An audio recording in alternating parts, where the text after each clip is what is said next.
September 14 Ekadashi మరియు శనివారం ఇలా పూజ చేస్తే అఖండ రాజయోగం వస్తుంది. ఆచపద మాసంలోని శుక్లపక్ష ఏకాదశి సెప్టెంబర్ 14వ తేదీన శనివారం నాడు పరివర్తన ఏకాదశి వచ్చింది. ఇష్టమైన ఇది, అందులోనూ శనివారం నాడు ఏకాదశి రావడం చాలా ప్రత్యేకమైనది. కాబట్టి శనివారం రోజున అనగా ఏకాదశి నాడు వెంకటేశ్వర స్వామిని పూజిస్తే బంగారం దానం చేసినంత పుణ్యఫలం లభిస్తుంది. కాబట్టి ఈ ఏకాదశి రోజున వెంకటేశ్వర స్వామి అలాంటి వారికి జీవితంలో ఎలాంటి కష్టాలు లేకుండా అనంతకోటి పుణ్యఫలం వెంకటేశ్వర స్వామి ప్రసాదిస్తాడు. కాబట్టి ఏకాదశి రోజున ఏ విధంగా పూజ చేసుకుంటే ఆ శ్రీనివాసుని అనుగ్రహం కలిగి ఇల్లంతా అష్టైశ్వర్యాలతో నిండిపోతుంది ఇప్పుడు ఈ వీడియోలో మనం తెలుసుకుందాం.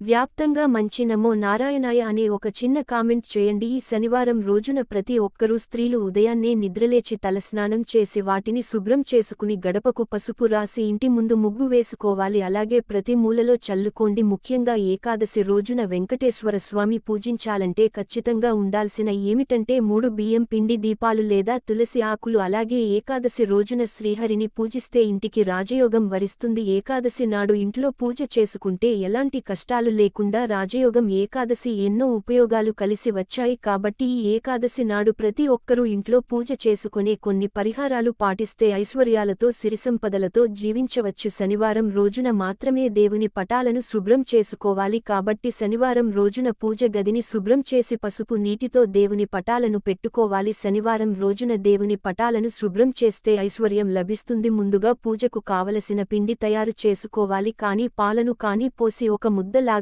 తయారు చేసుకోండి. ఈ పిండితో తయారు చేయండి. పిండి ప్రమిదలు తయారు చేసి వాటికి కుంకుమ బొట్టు పెట్టి నమస్కారం చేసుకోండి. వెంకటేశ్వర స్వామి పటానికి ప్రారంభించాలి. మీ దగ్గర తులసిమాల లేకపోతే వెంకటేశ్వర స్వామి పటం ముందు కొన్ని తులసి ఆకులను, ముఖ్యంగా ఏకాదశి రోజున వెంకటేశ్వర స్వామి అలంకరిస్తే కోటి జన్మల పుణ్య ఫలితం లభిస్తుంది. కాబట్టి మీ దగ్గర ఉన్న నగలతో స్వామివారి పటాన్ని నిండుగా అలంకరించుకోండి. దగ్గర ఉన్న వేసుకున్న అయితే వాటిని పాలతో కడిగి ఆ తరువాత స్వామివారి మంచిది పూజ ప్రారంభించే ముందు కొన్ని అక్షతలు నోట్ సిద్ధం చేసుకోండి. అలాగే దాన్ని కూడా సిద్ధం చేసుకోవాలి. లేదా రాగి గ్లాసు నిండా నీళ్లు పోసి అందులో 5 తులసి ఆకులు వేసి పూజ గదిలో పెట్టండి. ఇంట్లో పూజ పూర్తయిన తర్వాత ముగ్గు వేసి దాని మీద పసుపు కుంకుమలు చల్లి ముగ్గు పైన 3 పిండి దీపాలు వెలిగించండి. ఎవరైతే డబ్బు సమస్యలతో ఇబ్బంది పడుతున్నారు, అలాగే సమస్యలతో ఇబ్బంది పడుతున్నారు అలాంటి వారు ఈ ఏకాదశి రోజున ఆవు నెయ్యితో దీపారాధన చేస్తే కష్టాలు అన్ని తొలగిపోతాయి. ఆ వెంకటేశ్వర స్వామి అనుగ్రహంతో జీవితంలో డబ్బు సమస్యలు ఉండవు. అలాగే కొబ్బరి నూనెతో దీపారాధన చేస్తే సమస్యలు ఉంటాయి. అలాగే సమస్యలు ఉండవు. నువ్వుల నూనెతో దీపారాధన చేస్తే సకల దోషాలు అన్ని తొలగిపోతాయి. కమిటీని నువ్వుల నూనె పోసి దీపంలో 5 వత్తులు వేసి దీపం వెలిగించాలి.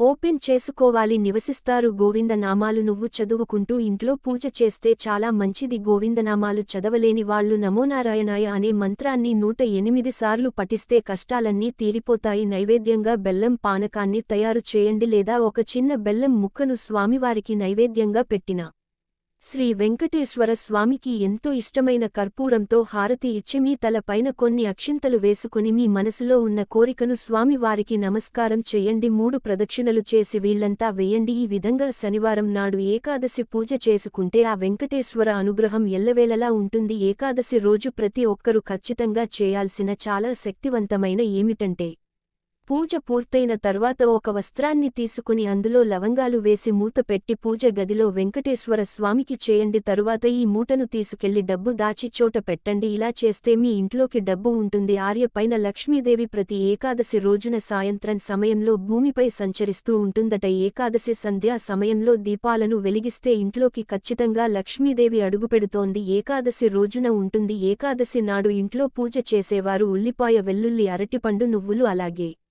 ముల్లంగి వంటి ఆహార పదార్థాలను తినకూడదు.